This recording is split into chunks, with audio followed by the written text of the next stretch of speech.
And this is my first view of the Waymos. These are going to be, it looks like these are on the north side of the 101 freeway on Los Angeles Street. And from our other angle, from our other Air 7, we were seeing that one of them was actually on fire. I don't see flames I do see the flames further to the right, but we're going to hold on this shot right now because we can see one individual breaking windows on those Waymos, and there's that other Waymo that's on fire. And all three of these, I think I counted 4, have been completely hit by graffiti, a lot of paint, a lot of words and statements being placed on these Waymos. And this is quite an interesting scene, something that you wouldn't see maybe in the riots of 2020 and before that, because we didn't have these automated vehicles that are kind of easy to corner and easy to stop, and protesters appear to be taking advantage of that and using these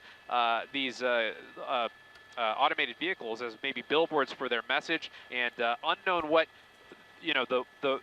the Waymo's response to this is going to be. Do they just kind of shut down and stay put? Obviously, when they're set on fire, they're probably going to be completely destroyed. Yeah. But these are owned by a company. They're not owned by a specific individual. So at least, it's not a sole individual that is now at a loss for a vehicle. You have these corporate vehicles that are probably insured, so that's at least one bit of good news. But this is obviously not anything we like to see. We don't want to see things burning in the streets.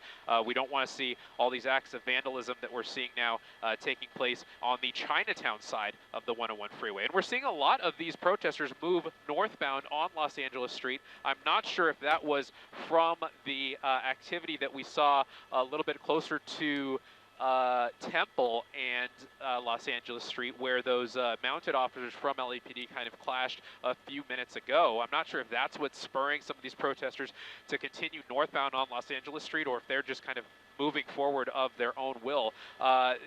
This collection of Waymo vehicles, I think this must have happened in the last 20 minutes or so, because I had eyes on this section of street before Mayor Bass started talking, and this was not here. We were seeing a vehicle, I think that truck is there a little further. If Rob pans to the left, there was a truck with some people on the back of the truck, possibly speaking, making announcements, and I thought that was maybe one reason why people were continuing northbound on Los Angeles Street. But now we see these Waymos that may have just gotten, these automated vehicles maybe don't know that there's a protest. They don't have that programmed into their software to be aware of that, so they probably just drove into it, and people, they know that if you stand in front of it, they just stop, and people are obviously taking advantage of that right now. And you can see one person leaning on the hood, taking a selfie with that Waymo that's on fire, and a lot of messages from protesters being painted on these Waymos right now on a Sunday night. Yeah, things devolving in some parts of downtown, and you do not want to see this happen.